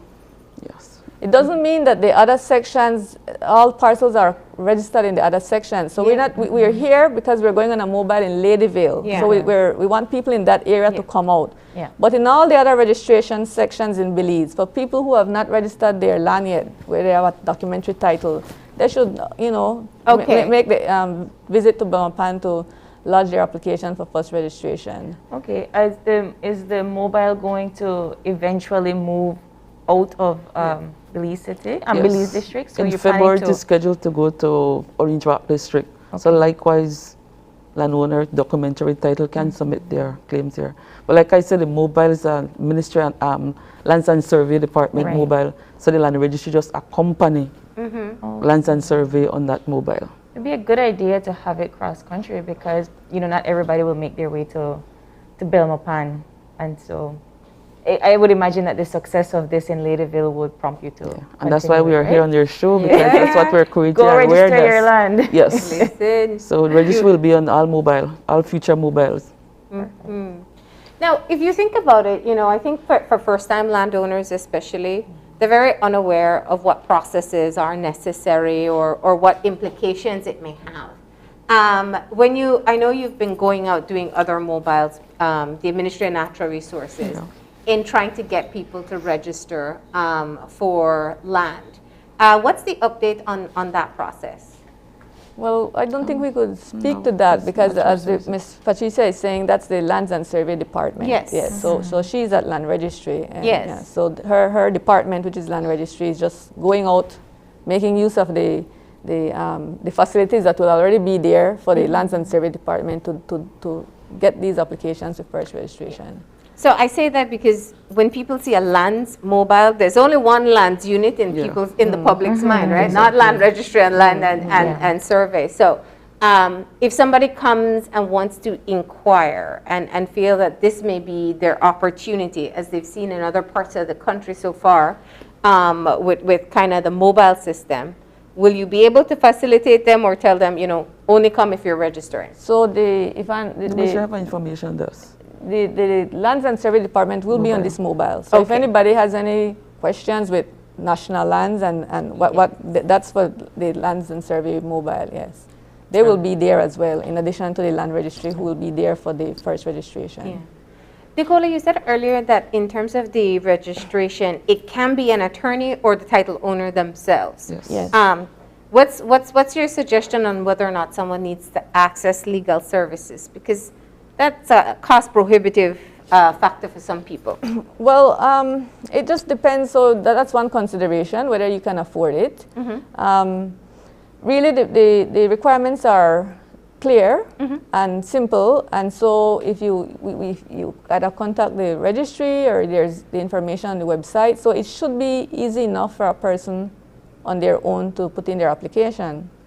Why would you consult an attorney? Maybe you don't have the time to do it. Okay.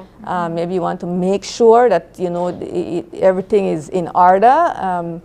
And you might have the finances to afford it, so you might go to an attorney. But really, individual can put in the application. You can do it on your own. Yes. Yes. So don't let that be a hindrance from going in. No.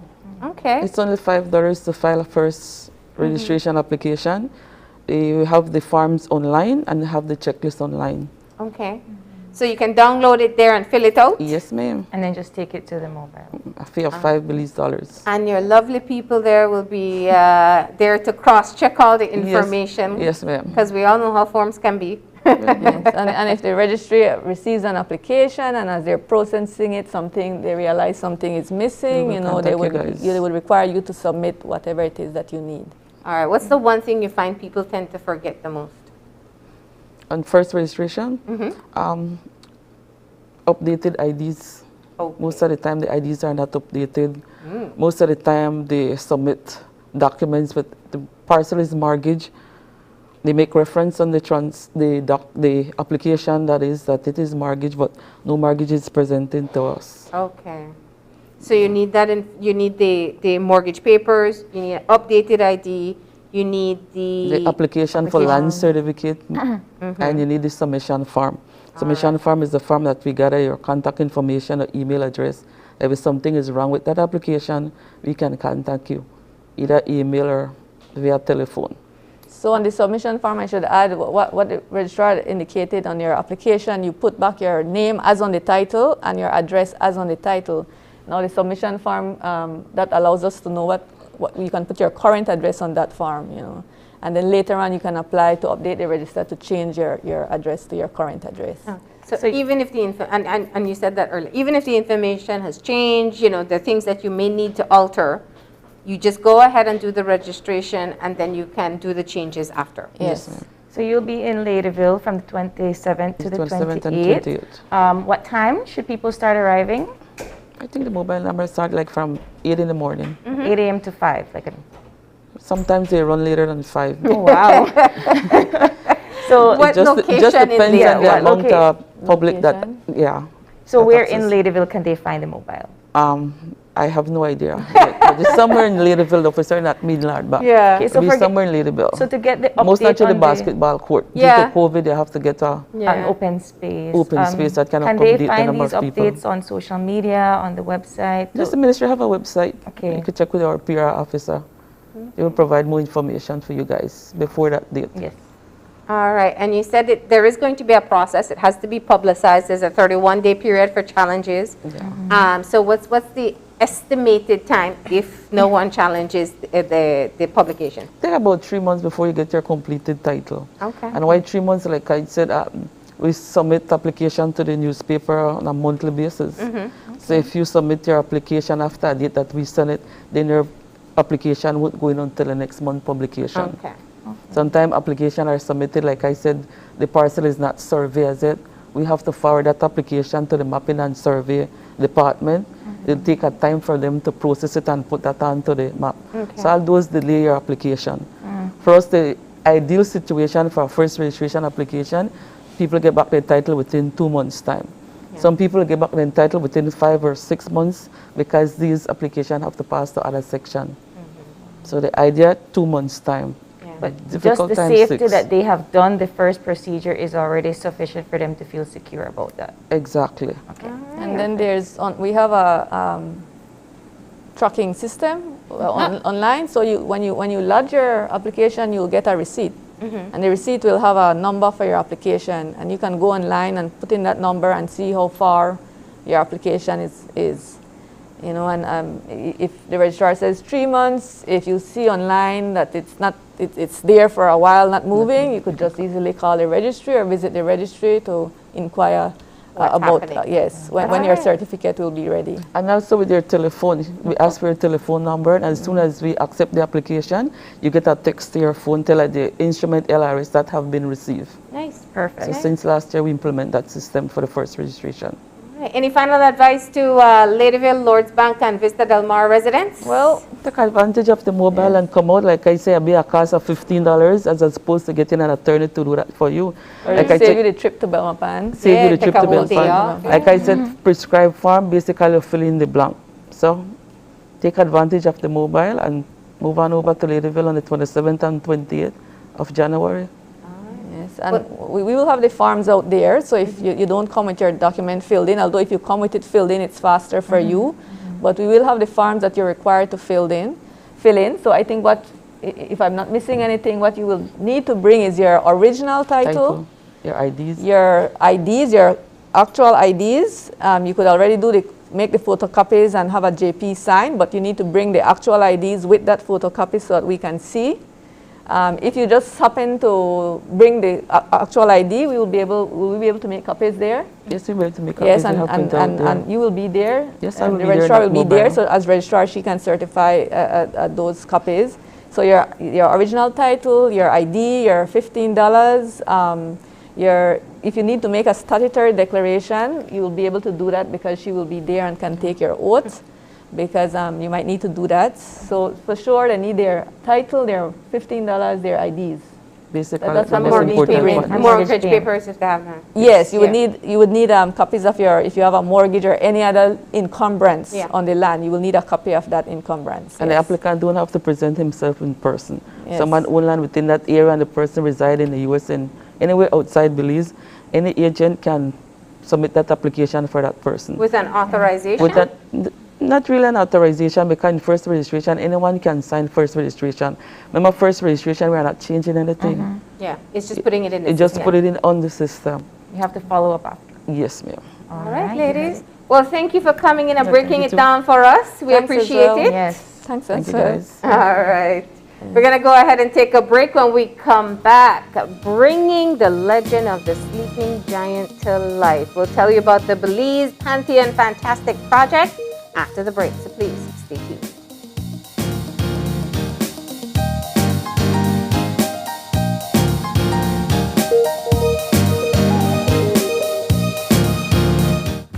With eCash, bill payment is extremely convenient, and all utility companies accept eCash payments.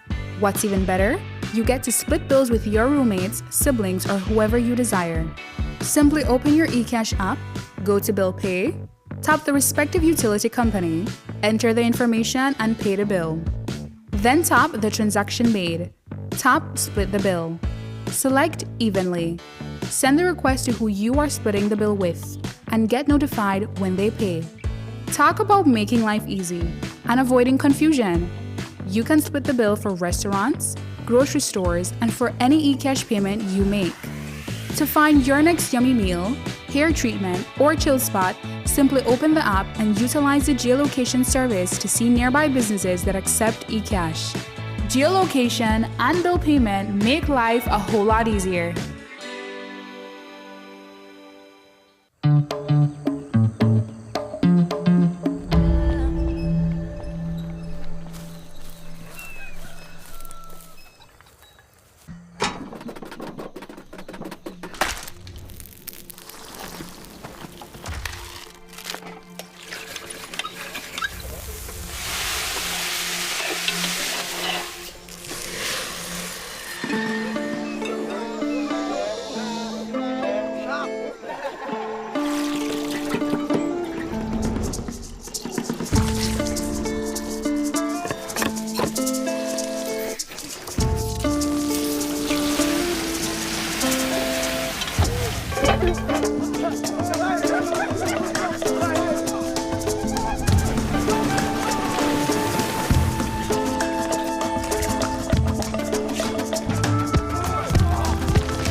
Pelican, the bear of Belize.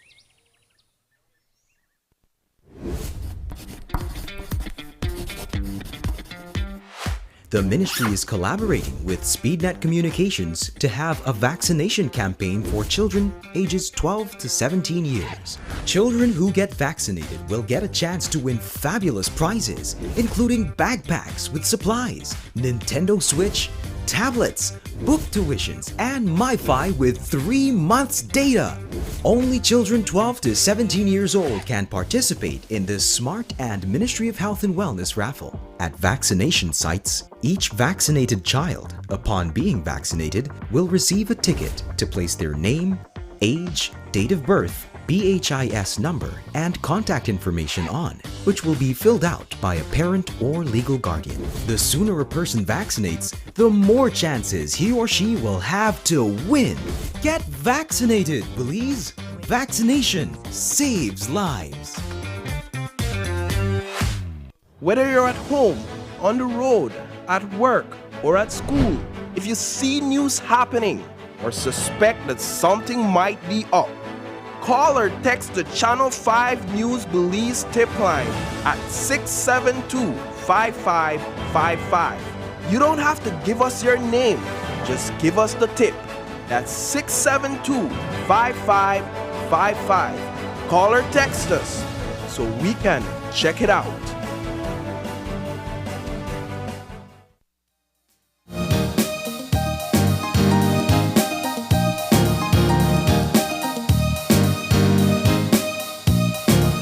And we are back and we're moving into our final conversation this morning. We have with us via Zoom Dr. Harold Young, who is the author of The Legend of the Sleeping Giant. And he is also part of the Belize Pantheon Fantastic Project. And he's here with us to share the information about the competition to get writers and visual artists to bring the legend of the sleeping giant to life. Good morning, Dr. Young. How are you? Good morning. I'm very well. Thank you for having me. Yeah. Right. So can you tell us a little bit about the Belize Pantheon Fantastic Project? I've never heard of it. I had to go and Google it last night. Well, so the Belize Pantheon Fantastic, this is the first year we're doing it. And the idea is to create a project that will stimulate artistic minds of our young people ages 15 to 25.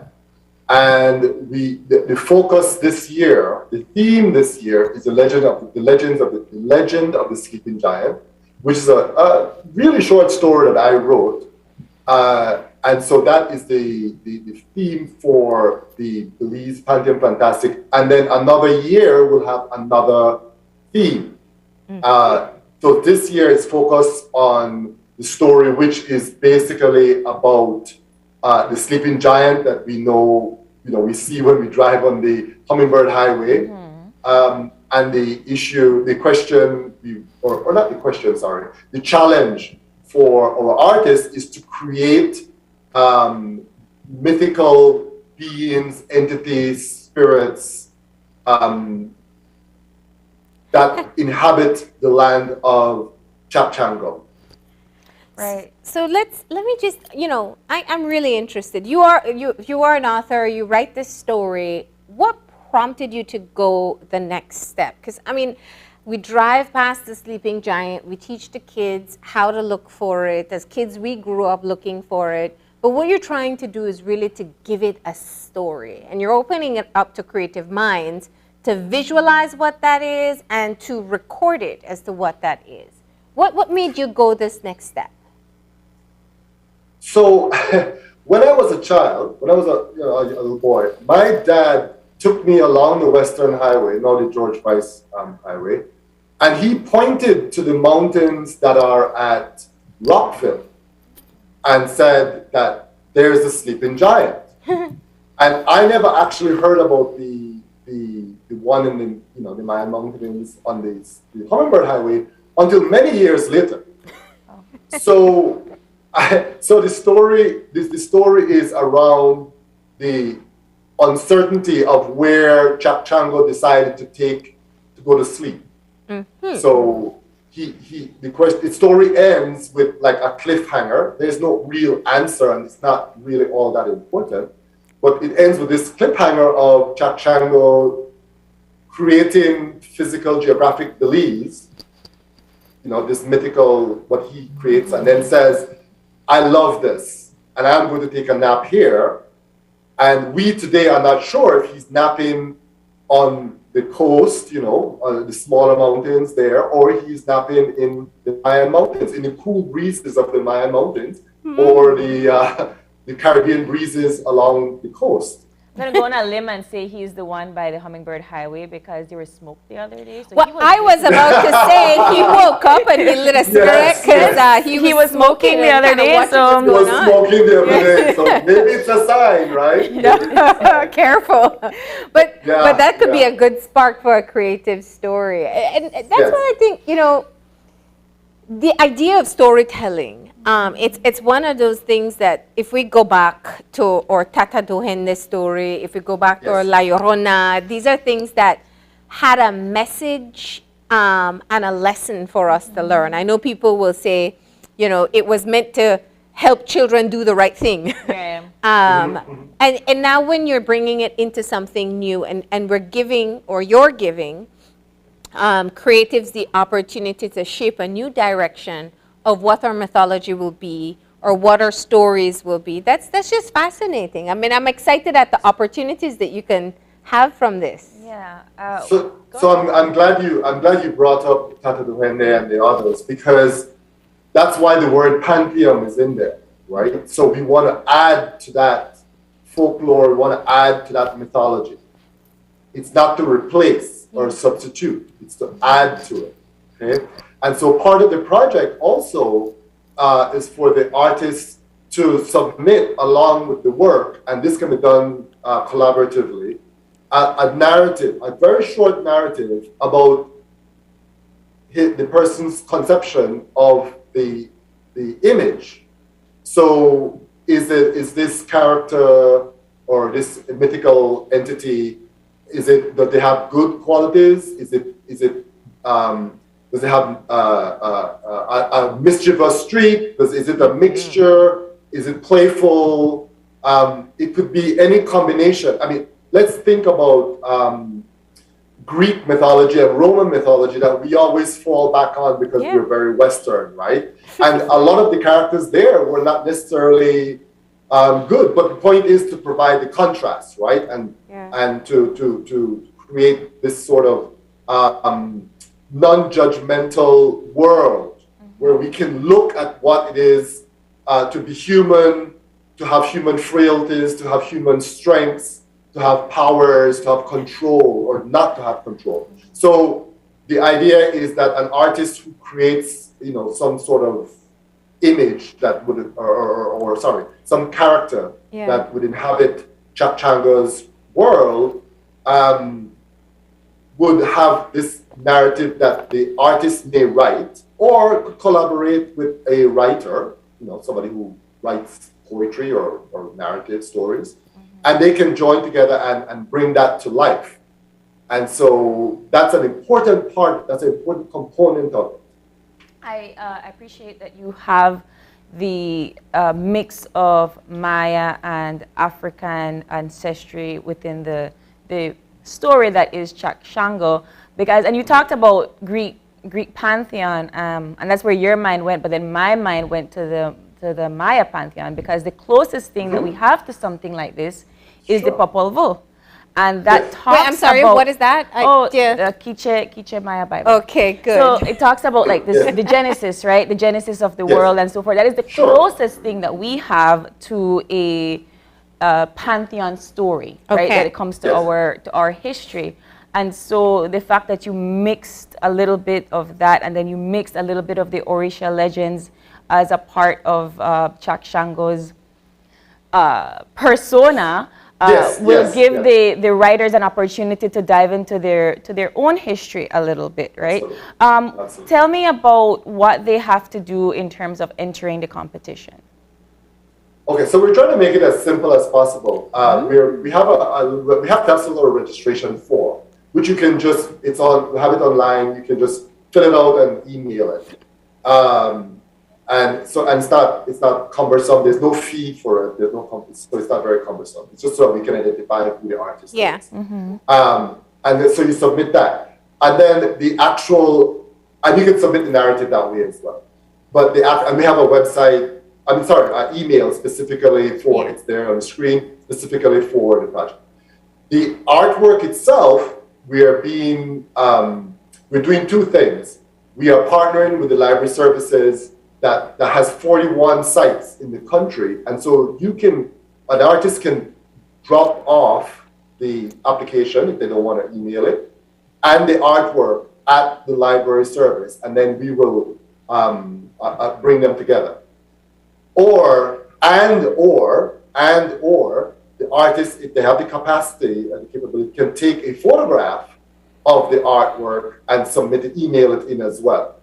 And then we will be able to, once we have their once we have the contact information, we can work with the artist to make sure that we have what we need for the exhibit, which is hopefully something you'd ask me about next. Well, my mind is reeling because I'm thinking who would be really fitting, because we look at it and we think, oh, this is for people who are already writing, people who are graphic artists or illustrators, but it's really anyone. And do you know who comes up with their own mythology every single year but stopped in 2020? The Carnival Associations for the King and Queen competition. They come up with these elaborate costumes and stories. So it's there, and there's so many people who've been doing this type of creative work. My question, though, Dr. Young, is In looking at your story that you've created, and you and April got into the whole history of it, but if I am going to enter the competition, does it have to be formatted off your story, or can I go my own direction as to the origins of the sleeping giant? Well, I think the idea, that's a really good question. I think the idea is you can go with your own story. The narrative is not necessary to explain the sleeping giant, where the giant is sleeping. Yeah. The competition is really about populating the area that the giant created, that Chachango created, the titan. I refer to him as a titan, right? Yeah. Is to populate. So I'm not sure that it's necessary at this point, and I'll tell you that's a really good thing, because the theme is, as I said, what the theme is to populate this world that Chachango created. Yeah. But another year, it'll be another theme. It could be it could be a musical, what the sounds were of the area, or some sort of meme or graphic, some video of something. Yeah. So every year we'll have a different theme to highlight Belize itself, and to bring to populate and make it real, right? Make the mythological world, the pantheon, real. So it's to fill in the blanks, right? Fill in the blanks Yes. of the storyline, and to fill in the blanks of the cliffhanger that is Chachango. You know, Yes. after I like leaving it at a cliffhanger. So anytime people go by, they come up with their own ending. But Absolutely. I don't think we need to worry about solving it. I think that's part of the. I think the message about the reason I think we need to tie it into the fire as well, right? Is that the story ends with a call to us, the modern day inhabitants, right, human beings, to take care of Chachango's work, right? To take care of what he loved, and what he left behind, or she, because it's not a gender. Oh, I like that. Behind.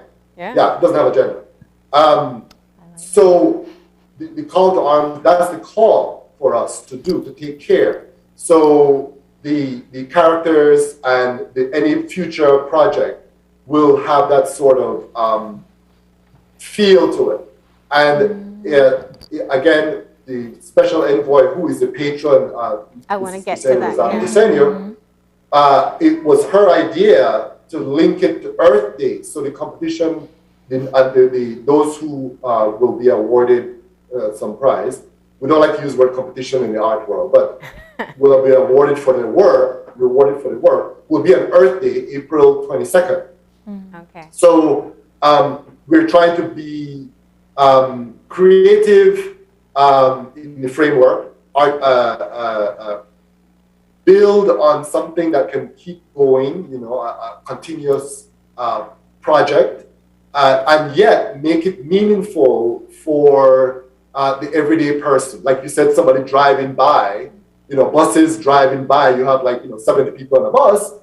It would be great if 70 of them look at it and went, oh my gosh, I remember the story. I like this character that's running around in the mountains. You know what I mean? So, or this character, I want to do something to bring my idea, what I think, what entity is in the mountains or in Belize, running around in Belize. So, and to go to the Mayan and the African, they all had pantheons. Unfortunately, because of our colonial past, most of us are not familiar with these pantheons. Like you said, my mind first went to Greek and Roman pantheons, right? But so part of it is also to raise awareness of these pantheons. That's why Chac is based on one of the Mayan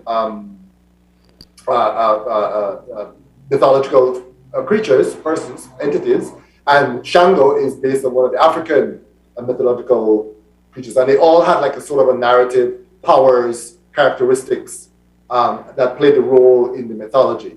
So the idea of bringing them together and making it alive for modern Belize, and then building on that.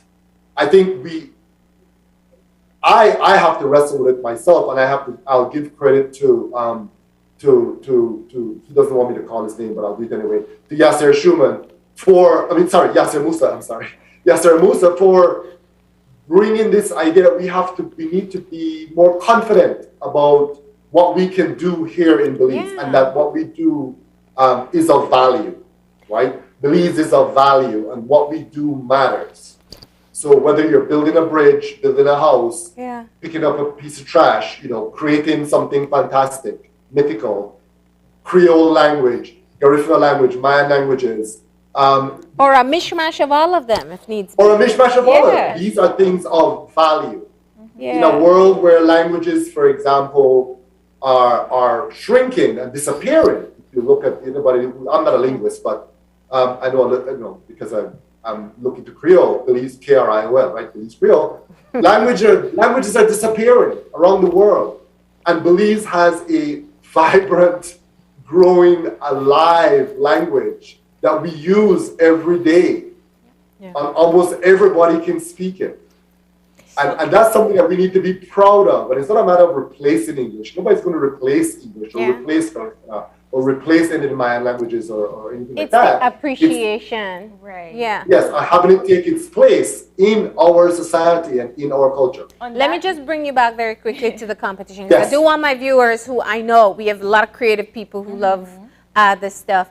Does media matter? I mean, are you looking for print? Are you looking for graphic? Are you looking for animation? Does the media matter as to what their submission is going to be? Yes, it does matter, but just in the sense that it needs to be 2D. Okay. So it can be on cardboard, canvas, paper, chalkboard. It can be chalk, it can be coal, it can be watercolors, it can be oil, it can be a combination of any of those. It could have a collage. The digital art, yeah. It can be digital, but not a video, not motion. Okay. Right. It can be digitally created. Maybe I should put it that way. And on the note of your preservation of languages, does it have to be in English? Ooh. Let's say I will challenge the author or the artist and whoever writes the narrative to submit it in English and whichever language they choose. Okay, good. I like this. So I'm just, so you said, and we get sometimes too excited and we forget some of the details. But this is, and you said clearly that the Special Envoy is the patron of the project, which means, you have some support in terms of prizes and assistance in keeping the project going. But I have to tell you, Dr. Young, I never knew that there was a missing story for the sleeping giant until I read about this. Now it just feels like, why have we not had a story for the sleeping giant all these years? And now I'm thinking, what about our blue hole?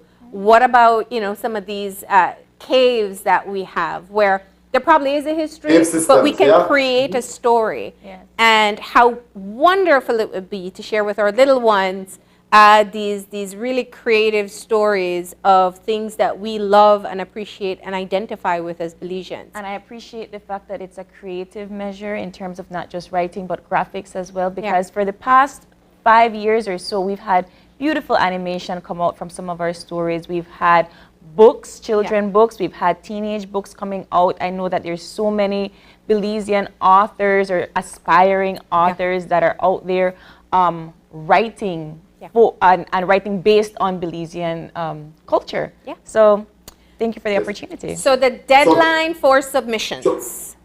Yes, the 15th of March. But let's talk about two important things. Okay. Two very important things. The exhibit, there will be a virtual exhibit. And we're working on that now. So what we're planning to do is have an exhibit where anybody in the world can go into the exhibit and walk down the corridor and look at the pieces of art. Yeah. And each art piece will have a pop-up that will then give you the narrative that was submitted. And so it's going to be this I don't want to, maze makes it sound like it's going to be confusing, but it's not going to be confusing. It's going to be a beautiful setting that will have the artwork like on a wall, and you will literally be able to walk down the corridor and look at it. And the sponsors will also be there. So if anybody wants to sponsor, they can contact me. We're still looking for sponsors. We have some already. The sponsors will be also listed there. And so the next big part is the prize process. And so I'll start with the viewer's choice. So when a viewer goes into the virtual exhibit, there will be a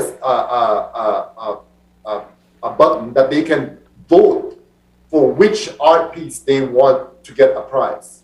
So there'll be like a viewer's choice award. And then we have a panel of young, vibrant, esteemed, very, I don't want to use qualified, but very in tune with this whole concept. That will be, and I'm not going to give their names because I don't want to put pressure on them, but they will then select 3 artworks for honorary mention. Okay. And they will get a prize. And then a bronze, silver, and gold medal winner. Yes. The bronze medal winner will get the prize is a cell phone. The silver medal is a tablet, and the gold medal is an Apple tablet with graphic software. Ooh. There you go. Wow. To invest back in the art that you create. Yes. Well, I hope. And just a couple more things. The special mentions or honorary mentions will get gift cards that they can, for one of a local establishment, a sponsor. All right. Is giving gift cards. And then everybody, all the participants and the winners will have special markings, of course, will get a certificate embossed by the special envoy. And one of the reasons for doing this is so that the artists can build their portfolio and they can say, I was an honorary mention in Pantheon Fantastic, or I was a gold medal awardee. So everybody gets a prize. Everybody is a winner. But yeah, you're a winner, but you get to, there'll be a hierarchy. It builds your portfolio. Yeah. Yes. Well, Dr. Young, this sounds like I look forward to the launch of the virtual exhibit so that we can see for ourselves what Belizeans have been able to create. I do hope that we see submissions from all ages because we have so many talented Belizeans. I think this gives them a great opportunity to showcase that. And as you said, the contact information is all available on the Facebook page, Belize Pantheon Fantastic. And we want to thank you for sharing with us the details and the ideas behind coming up with this project. I need to give 2 shout-outs real quickly. I want to shout out the Mrs. Bisenio for jumping on board right away. Great ideas. Her office has been great. We're working really well with them. It's going to be a great project. And secondly, I want to mention Gerald Chevans, who is a long-time Belizean artist, right? And he did the logo. Fantastic. Thank you so much, Dr. He shifts his own art downtown every now and again, right? Gerald, he and his brother are artists. Gerald is a graphic designer, but his brother Charles is also an artist as well. So, and I've known them virtually all my life. So I just want to give a little mention to them. And then with sponsors, we have a list of sponsors on Facebook, and as we go along, we will keep making the sponsors get their coverage, and so that you get some credit for supporting this important project. All right. Well, guys, remember deadline is March 15th. To get your creative juices going. Thank you so much for being with us here this morning, Dr. Young. Thank you all for having me. It's been great talking to you. Awesome. All right. Well, and with that, we are going to take our final break, and we'll come back with our wrap-up.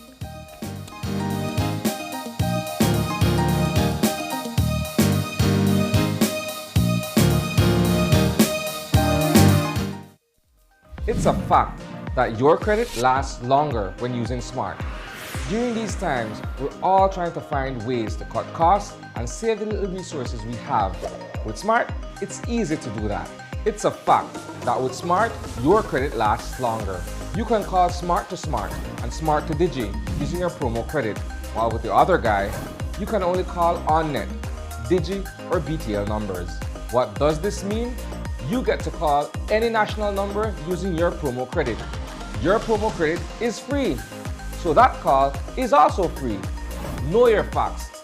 Don't be tricked by the other guy. Be smart and save your dollars.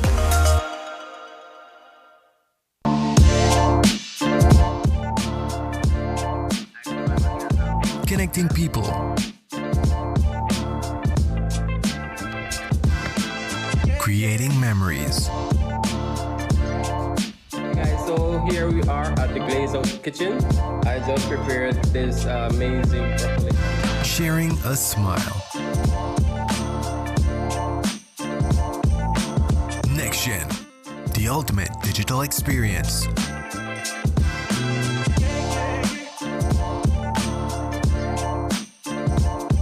Your life just got a lot less complicated with Belize Bank Contactless MasterCard Debit Card. Introducing our Standard Debit and MasterCard Platinum Debit Cards. Now you can make purchases anywhere MasterCard is accepted with one tap, pay and go. Your contactless card never has to leave your hands, especially in these times. And your card is embedded with multiple layers of security. Platinum card holders get to enjoy extra benefits like price protection, purchase protection, trip inconvenience, and luggage protection, just to name a few. Start enjoying a cashless lifestyle today with the Belize Bank.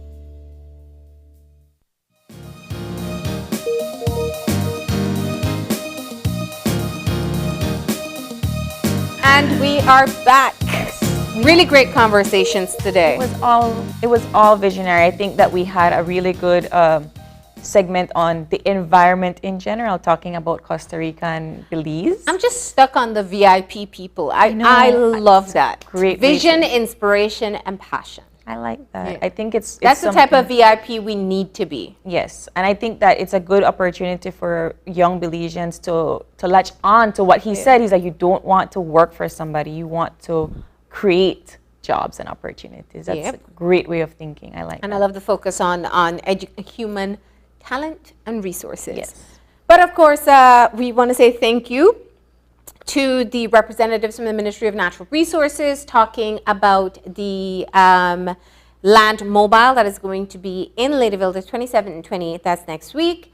They are looking for first registration of lands. They're shifting to a new system. So please take advantage of the opportunity. You know the process, what it usually is. You have to go to Belmopan. This makes it a bit more convenient, and that's for residents in Ladyville, Lords Bank, and Vista Del Mar. Right, and the last conversation I think we had was my favorite, just because, you know, I'm a history buff, but it was with the Belize Pantheon Fantastic Project and Dr. Harold Young talking about the mythical writing competition, where it seems more to be an artistic competition with a small narrative based on the legend of the sleeping giant. Yeah. And that competition is going to be March. Yeah, 15th. The deadline is March 15th. The announcement, I think, is going to be on Earth Day, they said. So, I love celebrating all things Belize. I love the idea of good stories. Yeah. That really is something I'm excited about. And I think a project like this can really grow and give us, you know, I think, Chris, it was around October last year that we were talking about Tata Duende and how people, like the little ones, don't know about him. And that was so important to me growing up. Yes, it was, because that's how you stayed away from certain areas, right? You don't want them to take you. But it's not just the lesson behind the story, but the fact that we want to keep our Belizean culture and heritage and they're alive. And we get to hold on to them. We get to do what we want with it. It is yours. Yeah. So I can't wait for that competition. It's going to be great very initiative. Of course, the patron for that project is Special Envoy Rosanna Persenio. So that's also great. And they're also looking for more sponsors. So if you want to get on board, go ahead and contact them. But we are out of time. If you would like to contact us, send us an email at oye@channel5belize.com. And of course, you can also find us on social media at Open Your Eyes BZ on Facebook and OYE Belize on Instagram. All right. Remember to tune in tomorrow morning at 6:30 when you open your eyes. You start your morning, right? Until then, keep your eyes, your mind, and your hearts open. We'll see you soon. Enjoy your day, please.